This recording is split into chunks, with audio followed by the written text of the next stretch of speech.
வணக்கம். கல்லூரி மாணவி விடுதி வாட்ச்மேன்ஸ் கதை. தலைப்பே கொஞ்சம் அப்படிதான் இருக்கு. கவனத்தை இருக்குது. இது ரேஷ்மான ஒரு 21 வயசு பொண்ணு, டெல்லிக்காரங்க. சரி. சென்னையில ஒரு காலேஜ்ல ஹாஸ்டல்ல தங்கி படிக்கிறாங்க. அவங்க ஃபைனல் இயர்ல நடந்த சில மறக்க முடியாத அனுபவங்களா அவங்களே சொல்றாங்க. ஆமா, இந்த மாதிரி அனுபவங்களை நம்ம வெறும் சம்பவங்களா மட்டும் பார்க்காம அதுக்குள்ள இருக்கிற சில முக்கியமான விஷயங்களை பார்க்கணும்னு நினைக்கிறேன். எப்படின்னு சொல்றீங்க? அதாவது உறவுகள்ல இந்த அதிகாரம்னு சொல்றோமே, அது எப்படி மாறுது, அப்புறம் இந்த தீவிரமான ஆசைகள் அது ஒருத்தரோட முடிவுகளை எப்படி மாத்துது, சரி, ஒரு கட்டுப்பாடு இருக்கிற சூழல்ல தனிப்பட்ட சுதந்திரத்துக்கான தேடல், இதெல்லாம் இந்த உரையாடல நம்ம கொஞ்சம் பார்க்கலாம். ஓகே, அப்போ கதைக்குள்ள போலாம். ரேஷ்மா முதல்ல அவங்கள பத்தி சொல்றாங்க. நார்த் இந்தியன் பொண்ணு, அதனால தோற்றத்துல கொஞ்சம் அட்ராக்டிவா இருக்கிறதா சொல்றாங்க. ஆரம்பத்துல இங்க சென்னையில பழக கொஞ்சம் கஷ்டமா இருந்துச்சாம். அப்புறம் தமிழ் கத்துக்கிட்டு கொஞ்சம் ஈஸி ஆயிடுச்சுன்னு சொல்றாங்க. சரி. முதல் 2 வருஷம் ரொம்ப அமைதியா போயிருக்கு. ஆனா 3வது வருஷத்துல இருந்து பல பசங்களோட ரிலேஷன்ஷிப்ஸ் இருந்திருக்குன்னு சொல்றாங்க. ஆமா, குறிப்பா அந்த ஃபைனல் இயர்ல அங்கதான் முக்கியமான விஷயங்கள் நடக்குது. ஆமா, அந்த ப்ராஜெக்ட் வேலைகள்லாம் இருந்ததால வெளிய போக டைம் இல்லாம. ஆமா, ரொம்ப பிஸி. பாய் ஃப்ரெண்ட்ஸ நைட்ல திருட்டுத்தனமா ஹாஸ்டலுக்குள்ள வர வச்சிருக்காங்க. இதுல ரிஸ்க் இருக்குன்னு அவங்களுக்கே தெரிஞ்சே செஞ்சிருக்காங்க. ஆமா, அந்த ஆரம்ப கட்டத்துல பாத்தீங்கன்னா உறவுகள்ல அவங்க ஒரு மாதிரி அதிகாரத்தோட இருந்த மாதிரி தெரியுது. எப்படி? ஒரு பையனை ரொம்ப ஒரு அடிமை மாதிரி, அவங்க சொல்ற வார்த்தை அதுதான், அடிமை நாய் போல நடத்தி உடம்பு முழுக்க ஏதோ தடவி நக்க வச்சதா சொல்றாங்க. அதுவும் அந்தரங்க இடங்கள்ல கூட. இது அவங்க கண்ட்ரோல்ல இருந்ததை காட்டுது. அடேங்கப்பா, ஆனா இந்த நிலைமை அப்படியே மாறுது இல்ல? ஆமா, அங்கதான் ஒரு பெரிய ட்விஸ்ட். எக்ஸாம் டைம்ல பாய் ஃப்ரெண்ட்ஸ பார்க்க முடியல. அப்போ அந்த தேவை, அவங்க சில நேரடியான வார்த்தைகளை பயன்படுத்துறாங்க. கூதி அரிப்பு அந்த மாதிரி. ஆமா, அது ரொம்ப அதிகமாகி சுய இன்பம் பட்டலன்னு சொல்றாங்க.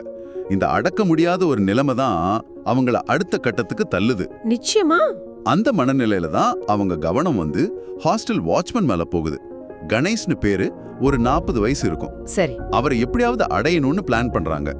எலி பிடிக்கிற சாக்கு சொல்லி ரூமுக்கு வரவழைச்சு வேணுனே அவர் மேல இடிச்சு விழுந்து ஒரு மாதிரி செடியூஸ் பண்றாங்க. அவர் என்ன சொன்னாரு?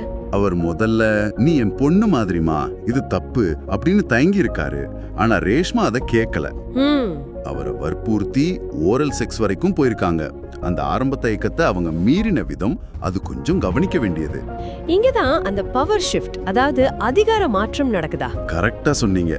ஆரம்பத்துல தயங்கின அந்த வாட்ச்மேன் அதுக்கப்புறம் ரொம்ப தீவிரமா ஈடுபட ஆரம்பிச்சிட்டாரு. ஓஹோ.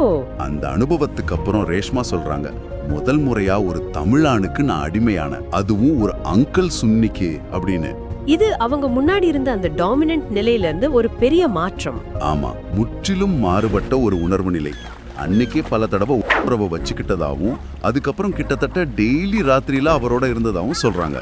அப்போ அந்த வாட்ச்மேன் உறவு அவங்களுக்கு வேற விதத்திலயும் யூஸ் ஆச்சா? ஆமா, அதையும் சொல்றாங்க. இந்த வாட்ச்மேன் பழக்கமானதால அவங்களோட மத்த ஆண் நண்பர்கள் ராத்திரியில ஈஸியா ஹாஸ்டலுக்குள்ள வந்துட்டு போக முடிஞ்சதுன்னு சொல்றாங்க. அப்போ ஒரு தேவருக்காக ஆரம்பிச்ச விஷயம் அது வேற பல விஷயங்களுக்கும் வழிவகுத்திருக்கு. ஆமா, இந்த மொத்த அனுபவமே மறக்க முடியாதது அப்படின்னு தான் முடிக்கிறாங்க. ஆக இது வெறும் ஒரு செக்ஸ் கதை இல்ல. இதுக்குள்ள நிறைய விஷயங்கள் இருக்கு. தனிப்பட்ட ஆசைகள், பவர் பிளே, ரிஸ்க் எடுக்கிறது, அப்புறம் எதிர்பாராம நடக்கிற அந்த மனநிலை மாற்றங்கள்.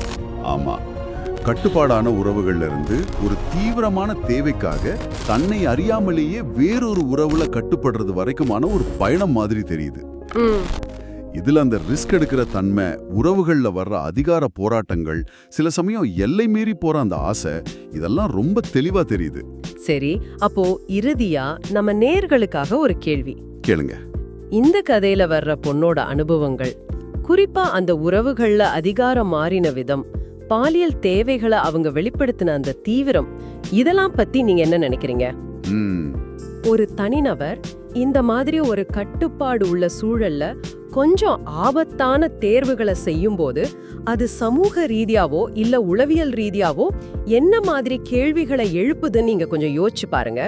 இந்த அனுபவங்களை நீங்க எப்படி பாக்குறீங்க? சிந்திச்சு பாருங்க. நல்ல கேள்வி. மீண்டும் அடுத்த உரையாடல்ல சந்திக்கலாம்.